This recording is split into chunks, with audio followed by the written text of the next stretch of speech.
Hello बच्चों, स्वागत है हमारे यूट्यूब चैनल मैथ इंजीनियर्स में। तो आज हम इस वीडियो में क्लास 10th के महत्वपूर्ण 30 ऑब्जेक्टिव प्रश्नों का सलूशन करेंगे जो बिहार बोर्ड में पिछले वर्ष पूछे जा चुके हैं और आगे भी पूछे जा सकते हैं।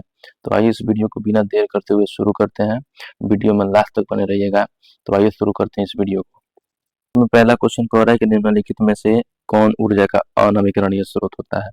तो इस क्वेश्चन का सही जवाब ऑप्शन नंबर सी हो जाता है। ठीक है, इस क्वेश्चन का सही जवाब ऑप्शन नंबर सी हो जाएगा। ऐसा इसलिए होता है कि ऊर्जा का दो स्रोत होता है, एक होता है नवीकरणीय स्रोत, नवीकरणीय स्रोत, और एक होता है अनवीकरणीय स्रोत। ठीक है, तो नवीकरणीय स्रोत में क्या होता है कि इसमें कोई भी चीज खत्म हो जाता है तो उसे पुनः प्राप्त किया जा सकता है, वो खत्म नहीं होता है, वो हमेशा के लिए है, यहाँ पे पृथ्वी पे है।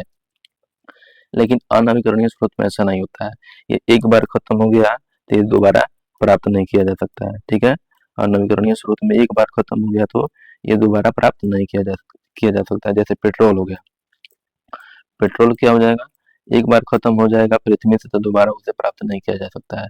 कोयला हो गया, कोयला को भी हम लोग दोबारा प्राप्त नहीं कर सकते हैं। तो इस क्वेश्चन का सही जवाब ऑप्शन नंबर सी हो जाता है। ठीक है, तो चलो आगे बढ़ते हैं। इस क्वेश्चन में कह रहा है कि जीवाश्म ईंधन की ऊर्जा का वास्तविक स्रोत क्या होता है। तो ऑप्शन में ए में कह रहा है कि नाभिकीय लैंड, ऑप्शन बी में कह रहा है सूर्य, ऑप्शन सी में कह रहा है चंद्रमा, ऑप्शन डी में कह रहा है इनमें से कोई नहीं है। तो वास्तविक स्रोत हमारा जीवाश्म ईंधन के लिए सूर्य होता है। ठीक है, इस क्वेश्चन का सही जवाब ऑप्शन नंबर बी हो जाएगा। चलो आगे देख लेते हैं।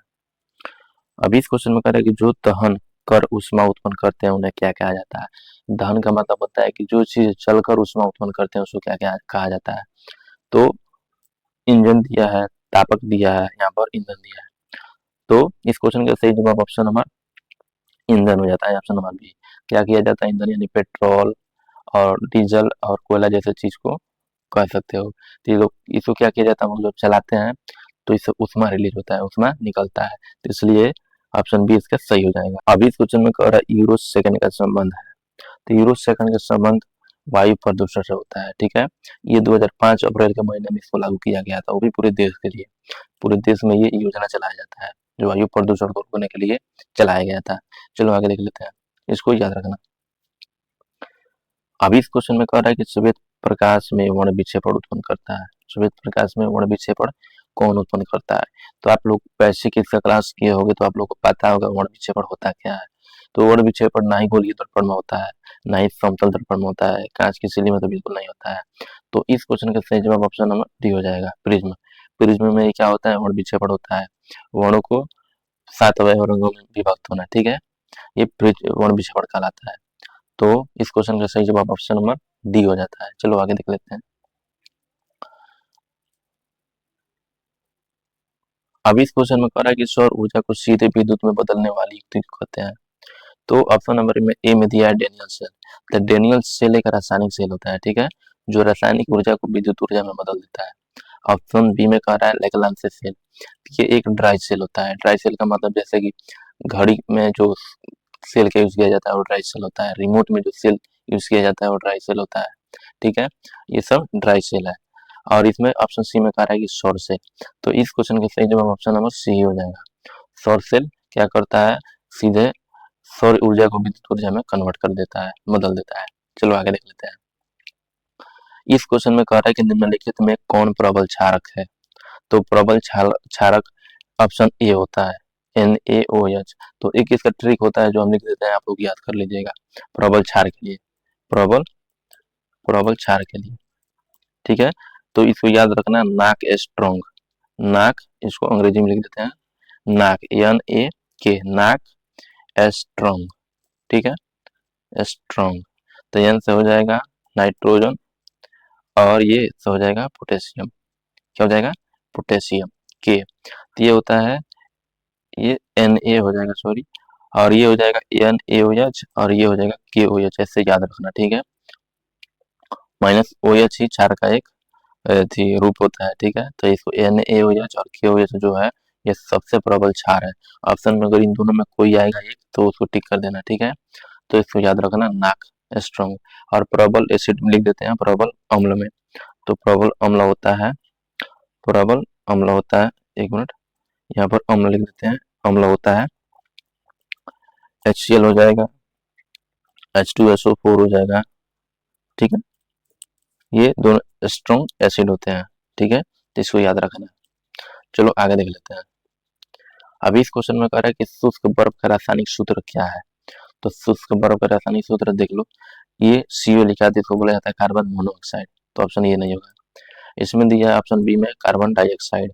तो ये हमारा क्या होता है, एक ड्राई आइस के फॉर्म में होता है शुष्क बर्फ, जिसको बोला जाता है हिंदी में। और ऑप्शन सी में कह रहा है H2O, ये तो क्या है, जल है, हाइड्रोजन ऑक्साइड। और ये होता है H2O2, तो ये हाइड्रोजन पेरोक्साइड होता है, हाइड्रोजन हाइड्रोजन पेरोक्साइड। ठीक है, इसको याद रखना, हाइड्रोजन पेरोक्साइड। तो इस क्वेश्चन का सही जवाब ऑप्शन नंबर ये सी हो जाएगा, सॉरी बी हो जाएगा, CO2। चलो आगे देख लेते हैं। इस क्वेश्चन में कह रहा है कि क्लोरोफिल वर्ण का रंग कैसा होता है। तो क्लोरोफिल का रंग कैसा होता है, तो क्लोरोफिल का रंग हरा होता है। ठीक है, तो इस क्वेश्चन का रंग, इस क्वेश्चन का सही जवाब ऑप्शन नंबर डी हो जाता है। क्लोरोफिल पत्तियों में पाया जाता है। ठीक है, ये क्या करता है, प्रकाश को अवशोषित करके अपना भोजन तैयार करते हैं। ठीक है, चलो आगे देख लेते हैं। अब इस क्वेश्चन में कह रहा है कि दांत का कठोरतम भाग क्या होता है। तो कठोरतम भाग होता है इनामिल। ठीक है, इनामिल इसका क्या होता है, कठोरतम भाग होता है। और ये होता है डेंटाइल, डेंटाइन। डेंटाइन क्या होता है, लगभग अत्याधिक दांत जो होता है डेंटाइन से ही मिलकर बना होता है। ठीक है, और ये जो मज्जा हुआ होता है, तो कभी आप लोग देखे होंगे मुंह खोल के जो लास्ट में जो दांत होता है, वो उस पर क्या हो जाता है, मांस के जैसे चढ़ा हुआ होता है, जैसे लगता है कि वो एकदम हार्ड एक मांस है, उसी को मज्जा हुआ कहा जाता है। ठीक है, और केनाइन जो होता है, हमारे दांत की साइड में जो नुकीला नुकीला दांत होता है, ये किसी चीज को फाड़ने के लिए होता है। सबसे ज्यादा ये नुकीला दांत जानवरों में पाया जाता है, जो मांसाहारी जानवर होते हैं उनमें देखने को मिलेगा। इनके इनके साइड साइड जो दांत होते हैं वो नुकीला होते हैं, मांस को फाड़ने के लिए, किसी भी चीज को फाड़ने के लिए। ठीक है, तो इस क्वेश्चन का सही जवाब होता है ऑप्शन नंबर बी, इनामेल। ये सबसे कठोर भाग होता है दांत का, और ये 70-75% से ज्यादा दांत डेंटाइन से मिलकर बना होता है। चलो आगे देख लेते हैं। अभी इस क्वेश्चन में कह रहा है थायरॉक्सिन हार्मोन के संश्लेषण संश्लेषण में किसका होना आवश्यक होता है। तो क्लोरीन तो होगा नहीं, मैग्नीज तो होगा नहीं, और ये आयरन तो होता नहीं है। आयरन किसमें पाया जाता है, ब्लड में पाया जाता है, हीमोग्लोबिन में पाया जाता है। और ये आयोडीन ही होता है। ठीक है, आयोडीन की कमी से होता है घेगा रोग, और ये थायराइड ग्रंथि से ये थायरॉक्सिन हार्मोन रिलीज होता है। तो ऑप्शन बी इसका सही हो जाएगा। चलो आगे देख लेते हैं। अभी इस क्वेश्चन में कह रहा है कि श्वसन में ऑक्सीजन को हीमोग्लोबिन से किसका होता है।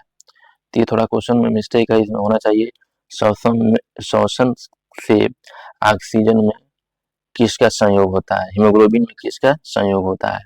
तो क्लोरीन नहीं होता है, मैग्नीज नहीं होता है, और ये आयोडीन नहीं होता है। तो आयरन ही होता है, क्योंकि हम सब लोग जानते हैं ब्लड में क्या पाया जाता है, आयरन पाया जाता है। ठीक है, तो इस क्वेश्चन का सही जवाब ऑप्शन नंबर डी हो जाएगा। इस क्वेश्चन में कह रहा है कि वनस्पति कोशिका की कोशिका भित्ति किससे बनी होती है। तो इस क्वेश्चन का सही जवाब ऑप्शन नंबर सेलुलोज हो जाता है। सेलुलोज से ही कोशिका भित्ति बनी होती है, ये मजबूत एक दीवार के रूप में इसका कार्य करता है। और जो प्रोटीन होता है ये कोशिका निर्माण में काम आता है। ठीक है, कोशिका निर्माण करता है। ये वसा होता है जो फैट के रूप में होता है। ठीक है, और इसमें क्या होता है, जब आदमी कोई भोजन वोजन नहीं करता है, तो ये हमारा लीवर क्या करता है, ये वसा जो फैट होता है इसे एनर्जी प्रदान करता है शरीर को। और ये शर्करा है, ये भी क्या होता है, इसे एनर्जी प्राप्त होता है, ऊर्जा प्राप्त होता है हमें। चलो आगे देख लेते हैं। इस क्वेश्चन का सही जवाब ऑप्शन नंबर ये सी हो जाता है। ठीक है, चलो आगे देख लेते हैं। इस क्वेश्चन में कह रहा है कि पादप के किस भाग में भोजन का निर्माण होता है। तो भोजन का निर्माण पादप में पत्तियों में होता है। ठीक है, पत्तियों में हरित कवक पाया जाता है, क्लोरोफिल। ठीक है, क्लोरोफिल क्या करता है, भोजन को, सूर्य प्रकाश को अवशोषित कर लेता है, और वहां से पौधों के लिए भोजन बनाता है। ठीक है, तो इस क्वेश्चन का सही जवाब ऑप्शन नंबर सी हो जाता है। चलो आगे देख लेते हैं। इस क्वेश्चन में कह रहा है कि मानव शरीर में पाचन की प्रक्रिया का प्रारंभ कहाँ होता है। तो मानव शरीर में जब भोजन करते हैं तो भोजन का पाचन मुख से ही शुरू हो जाता है, तो मुख में ही खाना पचने लगता है। ठीक है, उसके बाद से छोटी आंत में जाता है, तब उसके बाद से बड़ी आंत में जाता है। ठीक है, तो इस क्वेश्चन का सही जवाब ऑप्शन नंबर ए हो जाएगा। चलो आगे देख लेते हैं। अभी इस क्वेश्चन में कह रहा है कि अभिक्रिया जिसमें आयनों का आदान प्रदान होता है क्या कहलाता है। ठीक है, तो आयनों का जहाँ आदान प्रदान होता है उसे तो विस्थापन अभिक्रिया कहते हैं। विस्थापन अभिक्रिया में क्या होता है, जो धातु जितना क्रियाशील होता है वो दूसरे धातु को क्या कर देता है, विस्थापित करके अपना स्थान ग्रहण कर लेता है, उसे हटा के वहीं पे जाके खुद बैठ जाता है। और संयोजन अभिक्रिया में क्या होता है, दो कोई तत्व होता है जैसे ए और बी, अभिक्रिया करके ए और बी बन जाता है, ये क्या हो जा रहा है, जुड़ जा रहा है एक दूसरे से। ठीक है, ठीक है। तो इस क्वेश्चन का सही जवाब ऑप्शन नंबर बी हो जाएगा। इस क्वेश्चन में कह रहा है कि निम्नलिखित में से कौन समीकरण संतुलित नहीं है। तो अब इन सबको बारी बारी से चेक करके देखते हैं कि कौन संतुलित है कौन संतुलित नहीं है। तो हमारे पूछा क्या है, तो पूछा है कि संतुलित नहीं है, तो चेक करके देखते हैं। तो हम सब जानते हैं कि समीकरण करने वाला समीकरण को संतुलित करने वाला ये द्रव्यमान संरक्षण के नियम पे कार्य करता है। इसमें कहा जाता है कि द्रव्यमान ना तो उत्पन्न किया जा सकता है और ना ही नष्ट किया जा सकता है। ठीक है, तो सी प्रिंसिपल पे काम करता है।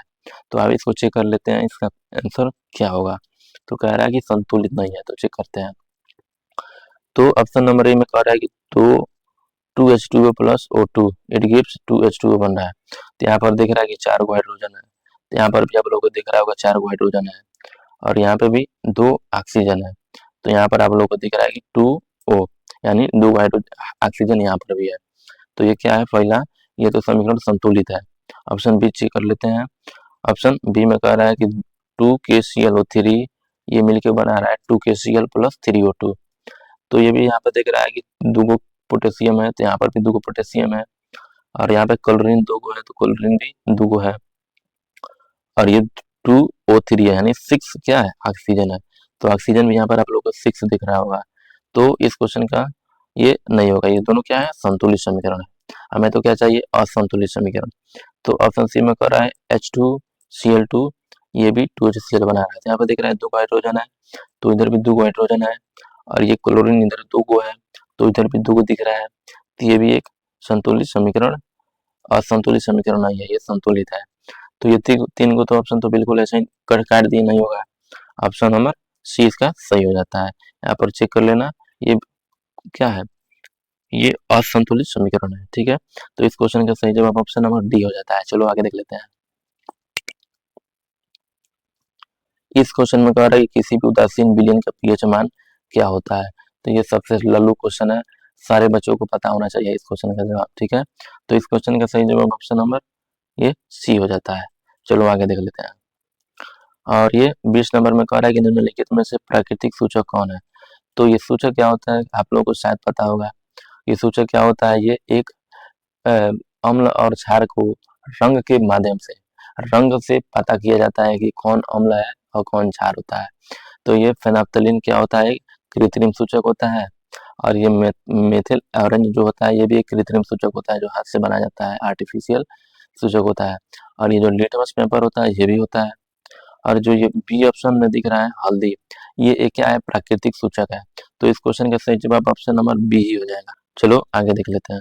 अभी इस क्वेश्चन में कह रहा है कि धोबिया सोडा का रासायनिक सूत्र क्या होता है। ठीक है, तो इसको पिछले जो फर्स्ट वीडियो था मेरा ये सीरीज का, तो उसमें सही से इसको बताया गया है। ठीक है, तो यहाँ पर डायरेक्ट बता देते हैं इसका आंसर क्या होगा। तो इसका आंसर सी हो जाएगा, option number Na2CO3 into 10H2O। ठीक है, तो इस क्वेश्चन का सही जवाब ऑप्शन सी हो जाएगा। अब इस क्वेश्चन में कह रहा है कि निम्नलिखित में से कौन विजातीय यौगिक होता है। विजातीय यौगिक का मतलब होता है डिफरेंट कंपाउंड, यानी अलग प्रकार के, भिन्न प्रकार के यौगिक होना चाहिए। ठीक है, तो ऑप्शन ए में कह रहा है खड़िया। तो खड़िया का सूत्र क्या होता है, सबको पता होता है, CaCO3 होता है। ठीक है, ऑप्शन बी में कह रहा है चूना पत्थर। तो चूना पत्थर का भी सूत्र सेम ही होता है, CaCO3। और ऑप्शन सी में कह रहा है सी में भी संगमरमर है, इसका भी सूत्र होता है CuCO3। और ये प्लास्टर ऑफ पेरिस होता है, ऑप्शन जो डी में दिख रहा है, इसका होता है CaSO4 इंटू हाफ H2O। ठीक है, तो ये तो तीनों सेम दिख रहा है, यही बेचारा अलगे है। तो इस क्वेश्चन का सही जवाब ऑप्शन नंबर डी हो जाएगा। और ये जो आप लोग ऑप्शन दिख रहा है ए बी सी में, तो इन तीनों में से कोई भी एग्जाम में पूछ सकता है। पूछ लेगा खड़िया का रासायनिक सूत्र क्या होगा, चाहे चूना पत्थर का रासायनिक सूत्र क्या होगा, चाहे संगमरमर का रासायनिक सूत्र क्या होगा। तो तीनों का एक ही फॉर्मूला होता है CaCO3। ठीक है, आप लोग इसको याद रखना, कंफ्यूज मत होना कि खड़िया क्या है, संगमरमर क्या है, चूना पत्थर क्या है। ठीक है, चलो आगे देख लेते हैं। अभी इस क्वेश्चन में कह रहा है कि सबसे कठोर प्राकृतिक पदार्थ होता है। तो इसमें तो दिख रहा है कि 2 ऑप्शन तो गायब कर दिए हैं, 2 बचे हैं, लेकिन इसमें आंसर तो दिख नहीं रहा है। तो बता दें कि इस क्वेश्चन का सही जवाब ऑप्शन नंबर जो भी हो, ऑप्शन दिख नहीं रहा है। इस क्वेश्चन का आंसर होता है हीरा, जिसको डायमंड बोला जाता है। डायमंड, डायमंड, ठीक है। इस क्वेश्चन का सही जवाब ऑप्शन नंबर डायमंड हो जाएगा। चलो आगे देख लेते हैं। अब इसमें कह रहा है निम्नलिखित में से कौन सा आयन लाल लिटमस पत्रों को नीला कर देता है। तो ये एक ट्रिक से मैं याद करके रखा हूँ इसको, ठीक है, आप लोग को बता देता हूँ। सबसे पहले तो ये देखना कि कोई भी अगर यौगिक हो जल में अभिक्रिया करता है तो 2 चीजों में टूटेगा, या तो H+ में टूटेगा और नहीं तो OH- में टूटेगा, ठीक है। जो H+ में टूटता है उसको हम लोग अम्ल कहते हैं, ठीक है, अम्ल कहते हैं। और जो OH- में टूटता है उसको हम लोग क्षार बोल देते हैं। क्या है? क्षार है। तो उसको याद रखने का मैं एक ट्रिक निकाला हूँ, पता है मुझे, मैं उसी से याद किया हूँ। हम लोग अनिल लिखते हैं, अनिल, अनिल जो ये है अनिल लिखा है। तो ये जो अ से होता है ये अम्ल होता है, ठीक है, ये अम्ल होता है। और ये नी से होता है नीला, नीला, ठीक है। और ये होता है लाल। तो इसे याद रखना कि अम्ल क्या करता है, नीले लिटमस पत्रों को क्या कर देता है, लाल कर देता है। क्या करता है? लाल कर देता है। एक बार और बताता हूँ कि ये अनिल लिखा है, अनिल यानी अ से अम्ल और नी से नीला और ल से लाल। ये अम्ल क्या कर देता है, नीले लिटमस पत्र को क्या कर देता है, लाल कर देता है। और क्षार को याद किए हैं छलनी, छलनी, ठीक है, क्षार के लिए हम ये याद किए हैं छलनी, ठीक है। इसमें क्या करता है क्षार, क्षार क्या करता है, लाल लिटमस पत्र को नीला कर देता है। क्या कर देता है? नीला कर देता है, ठीक है। आप लोग इसको अच्छे से याद कर लेना, इससे पक्का गारंटी है कि बोर्ड एग्जाम में हर बार एक क्वेश्चन आया है, ठीक है।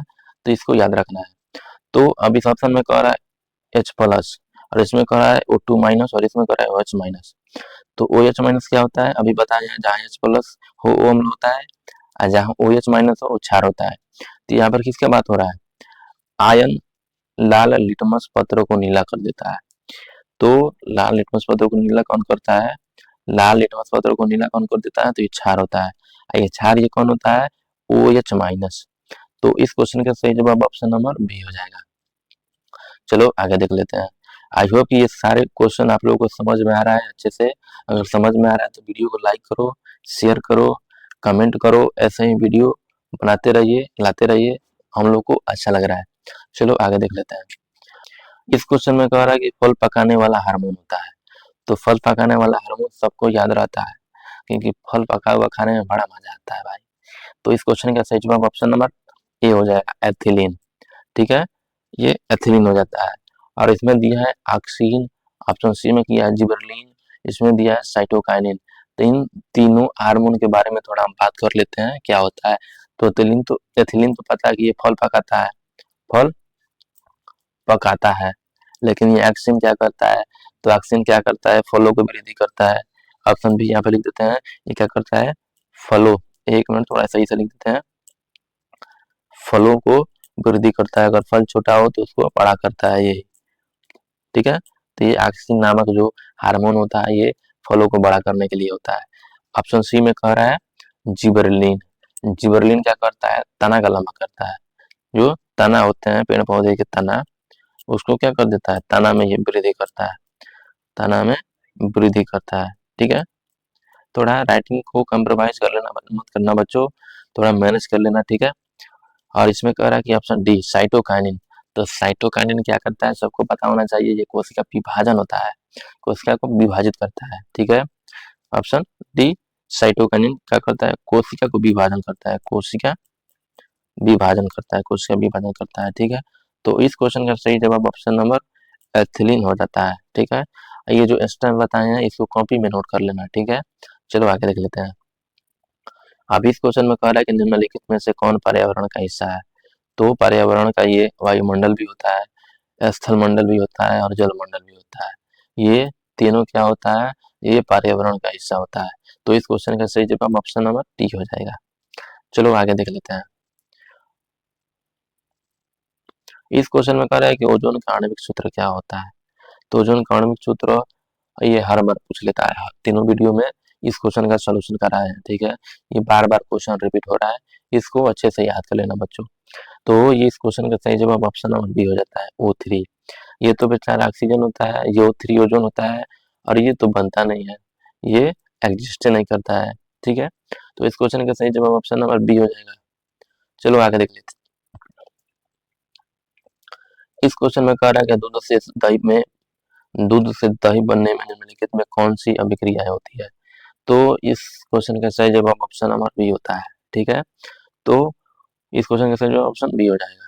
तो इसमें क्या होता है, दूध से दही बनता है, ये किन्होंने प्रक्रिया होती है, और दही में लैक्टिक अम्ल पाया जाता है। ये प्रक्रिया एक लैक्टोबैसिलस एक जीवाणु होते हैं, बैक्टीरिया होती है, उसके वजह से क्या होता है, दही जमता है, ठीक है। चलो आगे देख लेते हैं। इस क्वेश्चन में कह रहा है कि दृश्य प्रकाश में किस वर्ण का तरंगदैर्घ्य अधिकतम होता है।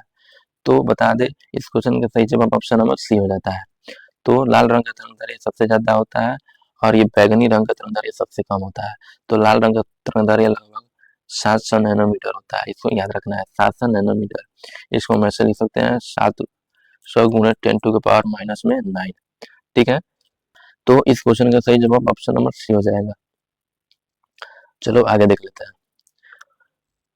अब इस क्वेश्चन में कह रहा है कि प्रतिरोध का मान बढ़ाने के लिए प्रतिरोधों को जोड़ा जाना चाहिए। तो हम लोग जानते हैं कि प्रतिरोध को हम लोग किससे सूचित करते हैं, तो प्रतिरोध को R से सूचित करते हैं, और इसका SI मात्रक होता है ओम। जब हम प्रतिरोध को श्रेणी क्रम में जोड़ते हैं सीरीज कॉम्बिनेशन में, तो ये क्या होता है, ये इसका मान बढ़ जाता है, और समांतर क्रम में जोड़ते हैं तो क्या होता है, समांतर क्रम में इसका मान घट जाता है, इसका मान घट जाता है। तो इस क्वेश्चन का सही जवाब ऑप्शन नंबर ए हो जाएगा। चलो आगे देख लेते हैं।